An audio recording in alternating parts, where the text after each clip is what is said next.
Olá pessoal, boa tarde, a paz do Senhor a todos, espero que vocês estejam bem. Eu vim aqui trazer uma palavra da parte de Deus para o seu coração. Antes eu quero fazer uma oração juntamente com você, porque nós sem a comunhão com Deus nós não somos nada e de nós mesmos não temos nada. Eu vim trazer uma palavra que Deus colocou no meu coração, mas não é a minha palavra, é a palavra do Senhor, e eu tenho certeza que a palavra de Deus, ela diz que ela não volta vazia, antes ela faz o que lhe apraz. E se Deus colocar as palavras certas na nossa boca, Deus vai te tocar nessa tarde. Senhor, nosso Deus, nosso Pai, nós te agradecemos, Pai, por mais um momento, Senhor, na tua presença, Pai. Fale e não te cales, Senhor. Tu és o Deus soberano, só tu, Senhor, que pode atingir o coração daquelas pessoas que estão me ouvindo, Senhor. Espírito Santo de Deus, toca através da tua palavra, porque só a tua palavra tem o poder de libertar, Senhor, de transformar. Só a tua palavra tem o poder de mudar o cativeiro nessa tarde, Pai. Por isso eu entrego a minha vida em tuas mãos, Pai. A vida de cada ouvinte, Senhor, que está ouvindo nessa tarde, ou em qualquer momento, seja à noite, seja de manhã, Senhor, que essa palavra vai ficar gravada, que ela possa atingir o coração, a alma, o espírito, que ela entre juntas e medula, Senhor. A tua palavra é apta para discernir pensamentos e intenções do coração do homem, Pai. Por isso, usa a tua palavra, Pai, e divide a alma e o espírito, Pai, entre juntas e medulas, e faz, Senhor, o que ela é apta a fazer, Pai, em nome de Jesus Cristo. Amém. Nós estamos mais uma vez aqui para ser canal de bênção para você. Nós mesmo, como eu te falei, não temos nada, nós somos vaso, e a palavra de Deus diz que uns são vasos para a honra e outros são vasos para a desonra. Nós, enquanto tivermos vida, fôlego de vida, nós estamos aqui sendo vaso, portadores da palavra, portadores de vida, porque a nossa boca, ela é capaz de matar ou de dar vida. E nós queremos usar a nossa boca, os nossos lábios, para te transmitir a palavra de Deus, que só ela pode transformar a tua vida e só ela pode mudar o teu cativeiro nessa tarde. Não importa a maneira que você se encontra, não importa o problema, a luta que você está passando, a tempestade. Você pode estar passando uma tempestade, um vento espiritual na tua vida, mas saiba que se você se manter firme no primeiro amor, se você voltar a praticar as primeiras obras, Deus vai te levantar. Eu quero ler lá em Apocalipse capítulo 2, a revelação de Deus, de Jesus Cristo ressuscitado, aquele Jesus que estava depois da morte, depois da crucificação. Ele sentou no seu trono e ele revelou a João, na ilha de Patmos. Deus revelou mandou um recado às 7 igrejas da Ásia. E essa tarde eu quero conversar um pouquinho, dar uma pincelada sobre a carta do apóstolo Paulo à igreja de Éfeso, o que Jesus revelou a João e quando ele estava na ilha de Patmos. E no capítulo diz, Apocalipse de capítulo 2 nos diz assim: ao anjo da igreja em Éfeso escreve: estas coisas diz aquele que conserva na mão direita as 7 estrelas e que anda no meio dos 7 candeeiros de ouro. Conheço as tuas obras, tanto o teu labor como a tua perseverança, e que não pode suportar homens maus, e que puseste à prova o que a si mesmo se declaram apóstolos e não são, e os achastes mentirosos. Aí lá no versículo 4 diz assim: tenho porém contra ti que abandonastes o primeiro amor. Lembra-te, pois, de onde caíste e arrepende-te. Volta a praticar as primeiras obras, e se não, venho a ti e moverei do seu lugar o teu candeeiro, caso não te arrependas. Aí lá no versículo 7 diz assim: quem tem ouvidos para ouvir, ouça o que o Espírito diz às igrejas. Ao vencedor dar-lhe-ei o que se alimente da árvore da vida, que se encontra no paraíso de Deus. Então, o que eu quero falar nessa tarde é sobre o primeiro amor. Muitas vezes nós estamos tão assoberbados, tão na correria do dia a dia, tão atarefados na igreja, no trabalho, que nós entramos na rotina, nós entramos no automático e acabamos esquecendo do primeiro amor. A Bíblia diz assim: lembra-te, pois, de onde caíste e arrepende-te. Quando você esquece o teu primeiro amor, quando você entra no automático, você acaba se esfriando na vida espiritual. E o que Paulo disse aqui à igreja, a carta à igreja de Éfeso, é uma exortação. Só que antes, Jesus, ele elogia, ele dá um elogio para a igreja. Você pode observar aqui, ó, no versículo 2 do capítulo 2, conheço as tuas obras. Deus, ele conhecia a obra da igreja de Éfeso, tanto o teu labor como a tua perseverança. Era uma igreja que perseverava, porém tinha suas falhas, seus defeitos, assim como toda igreja tem. Saiba que a igreja de Deus não são 4 paredes, não são o tijolo, o material. A igreja de Deus somos nós. E Deus um dia vai tirar a igreja de dentro da igreja. Então, a palavra de Deus diz que o pai, quando ele ama o filho, ele corrige, ele exorta. Então aqui Jesus estava exortando a igreja, as 7 igrejas da Ásia, mas hoje eu quero falar só sobre a igreja de Éfeso, pois Jesus, ele é o sumo sacerdote das igrejas, por isso ele vem chamar atenção, ele vem corrigir. Muita gente fala, eu não vou para a igreja mais porque tal fulano fez tal coisa para mim, eu olhei pro fulano, pro ciclano, não vou mais na igreja. Saiba que a salvação é individual. A Bíblia diz, não olhe para a direita e nem para a esquerda. É claro que a Bíblia diz também que um líder, que o cego não pode guiar outro cego. O líder tem que estar na direção de Deus, dentro dos princípios bíblicos. Ele tem que amar suas ovelhas, assim como Cristo. O bom pastor, ele cuida das suas ovelhas. Assim é o nosso líder, a nossa liderança. Cuidar das suas ovelhas, tirar as perebas. Não tem gente perfeito na igreja, não. Eu não sou perfeita, ninguém é perfeito. Jesus, ele veio para os doentes e não para os sãos, diz a palavra do Senhor. Se você se considera uma pessoa perfeita, uma pessoa sã, a igreja não é para você. E só de você se considerar são e perfeito, você já está sendo doente. Então preste atenção. Olha bem aonde tu caíste e volta ao primeiro amor, a praticar as primeiras obras. Aqui na parte B do versículo 2 diz assim: e que não pode suportar homens maus. Olha aqui, eu conheço as tuas obras, tanto o teu labor como a tua perseverança, e que não pode suportar homens maus. Quer dizer, a igreja tinha qualidades, ela não suportava homens maus, não suportava o pecado, ela exortava, mas mesmo assim Jesus chamou a atenção dessa igreja, dizendo: e o que puseste à prova os que a si mesmos se declaram apóstolo e não são, e os achastes mentirosos.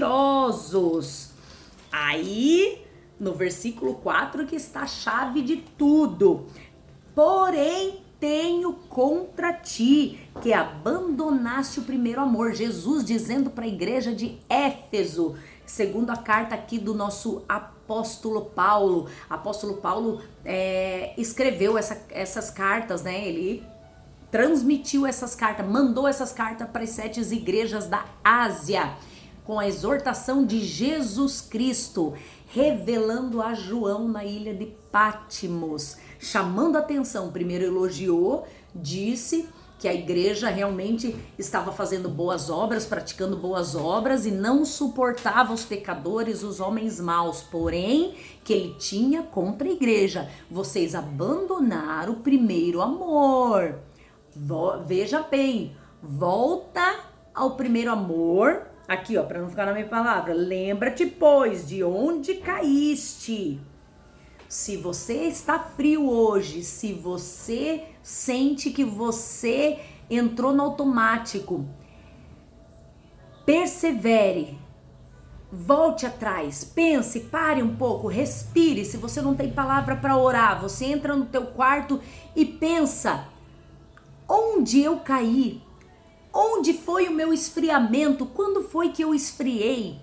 Não tem um casal quando tá apaixonado? Muitas vezes quando você tá perto de convivendo com pessoas apaixonadas, é até meio chato, porque a pessoa apaixonada, ela só quer falar daquela pessoa, ela só vive para aquela pessoa, ela quer fazer a comida mais gostosa para aquela pessoa, ela quer passar um dia com aquela pessoa, ela quer passar a noite com aquela pessoa, ela quer passar a eternidade com aquela pessoa.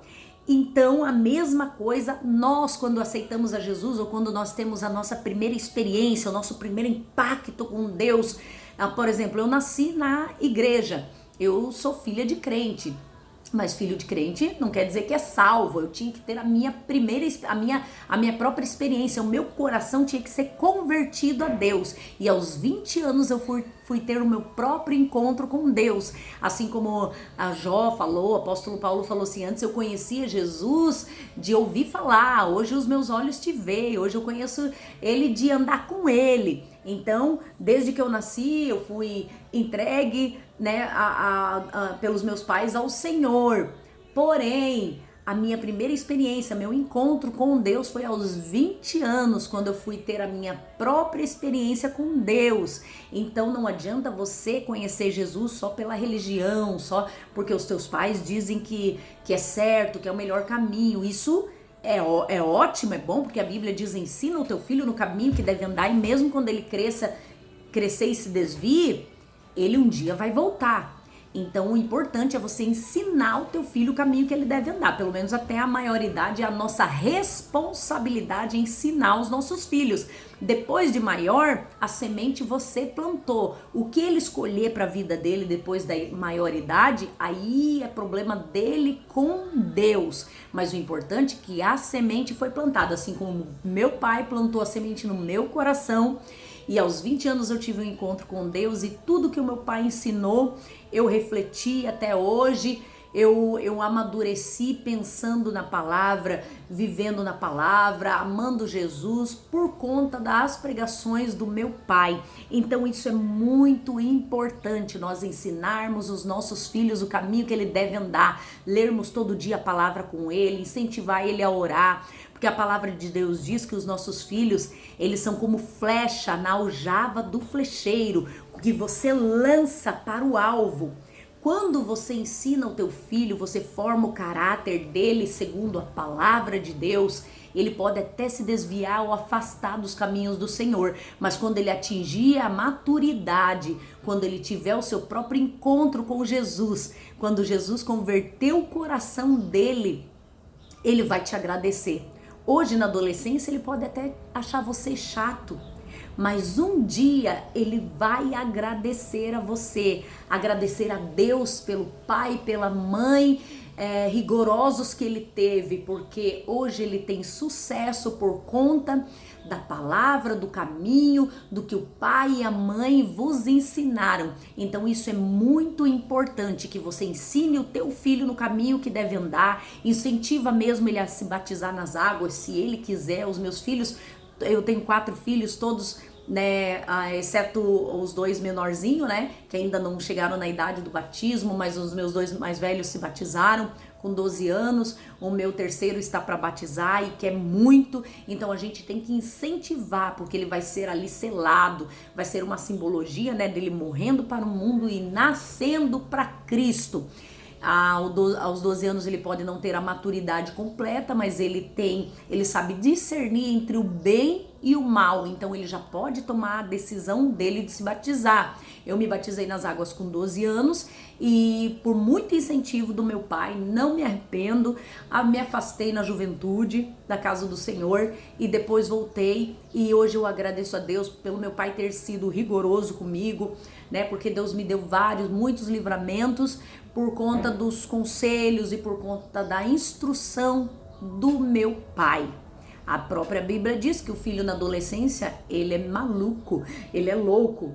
Então, a vara da disciplina, ela tira a loucura das crianças, diz lá em Provérbios. Mas, enfim, vamos voltar aqui à palavra.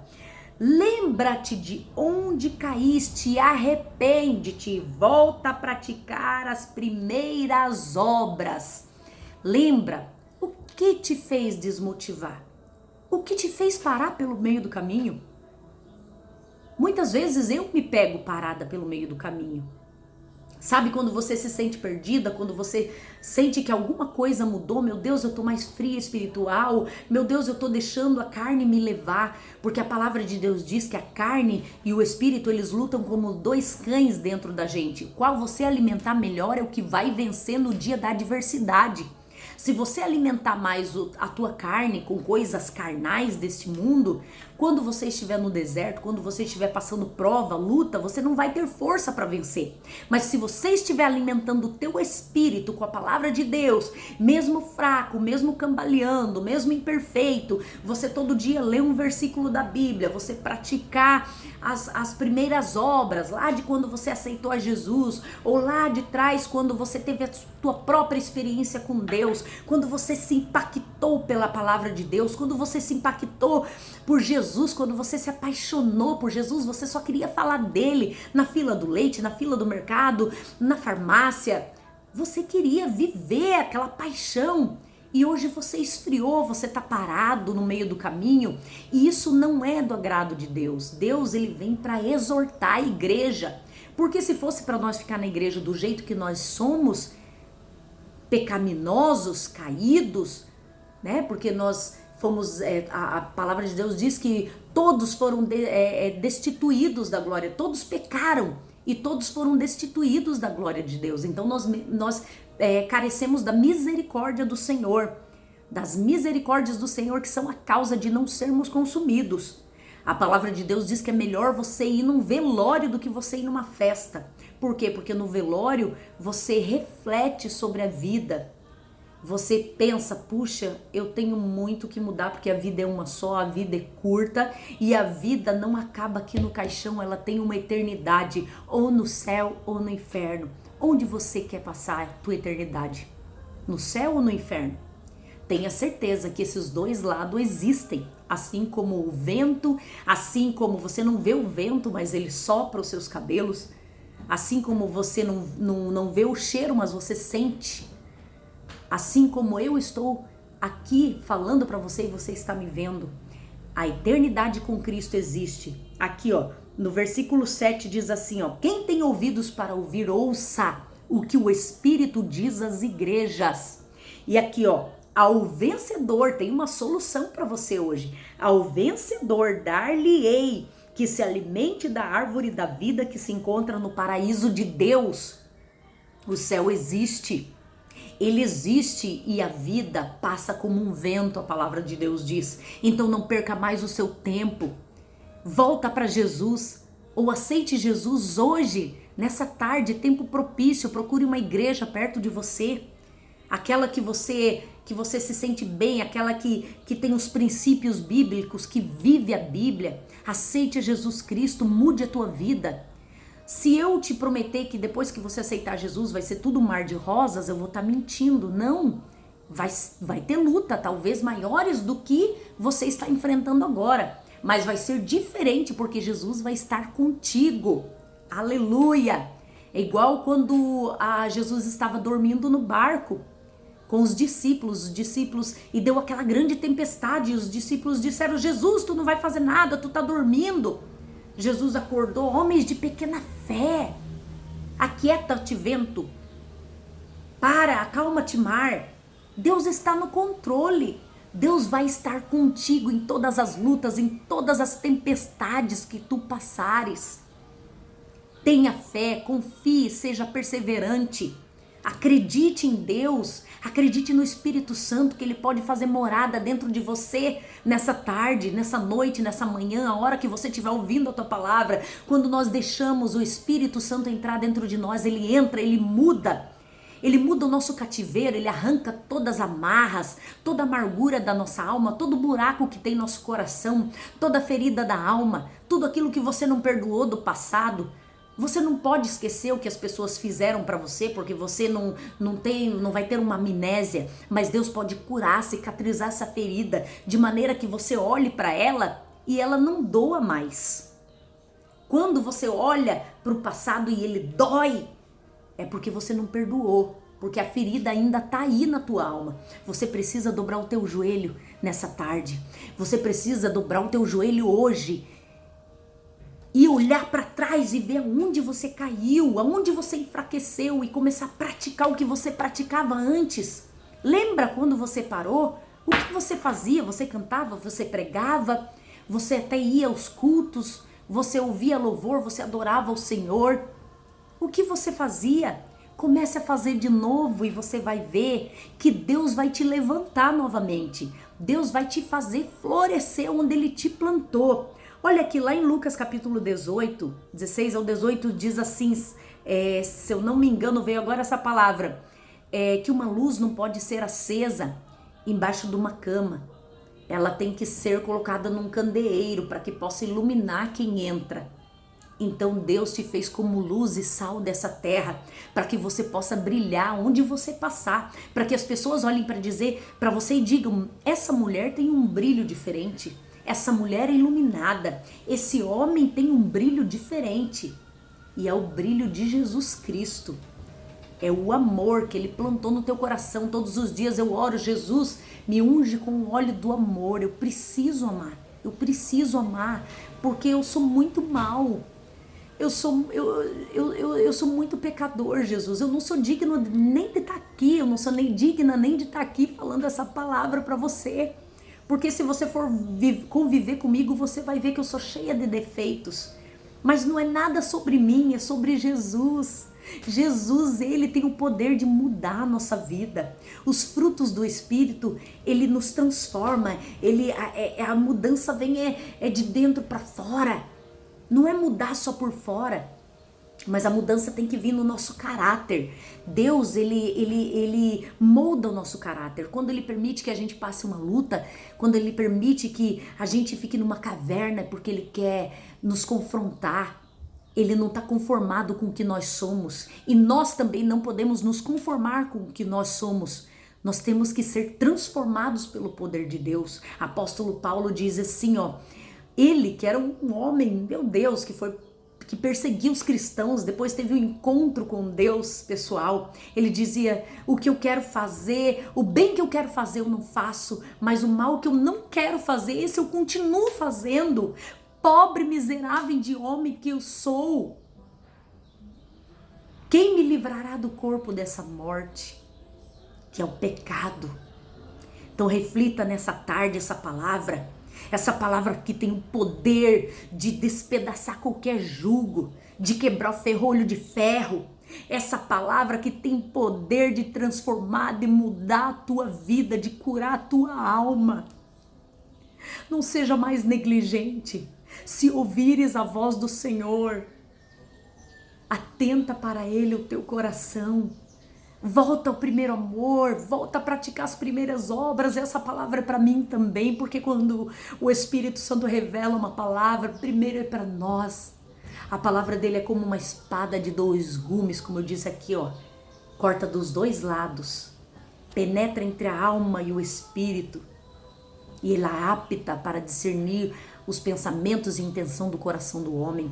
Por isso fica com essa palavra para o teu coração nesta tarde, nessa manhã, nessa noite. Quando você ouvir essa palavra, saiba que Deus te escolheu. Deus não te escolheu para ficar aí parado, para olhar para trás, não. Feito a mulher de Ló que virou uma estátua de sal porque olhou para trás, o seu coração estava preso no passado. Deixa tudo para trás. Aceite a Jesus ou volte para Jesus e deixa Ele guiar a tua vida. Você vai ver, você vai testemunhar as coisas lindas que Ele vai fazer. Sabe por quê? Com Ele temos luta, mas Ele está conosco, Ele está na tempestade, Ele faz sombra no deserto. Ele envia o maná quando você está passando fome, Ele não te deixa faltar nada. Então volte para Jesus, volta ao teu primeiro amor e pratica as primeiras obras, porque Jesus é o sumo sacerdote. Esse conselho, a igreja de Éfeso, é para nós nesses dias também. Porque nós estamos na igreja, fazemos muitas coisas boas, certas, mas nós fazemos muita coisa errada. Primeiro, o que vem em primeiro lugar é porque abandonamos o primeiro amor, não enxergamos mais o nosso próximo como nós mesmos. A dor do outro não dói em nós. Quando a dor do outro não doer mais em você, olha para trás e volta ao primeiro amor, porque você caiu. Você caiu. E volte a praticar as primeiras obras, o que você fazia lá atrás. E Deus vai te honrar, eu tenho certeza disso. Seja abençoado em nome de Jesus. Amém.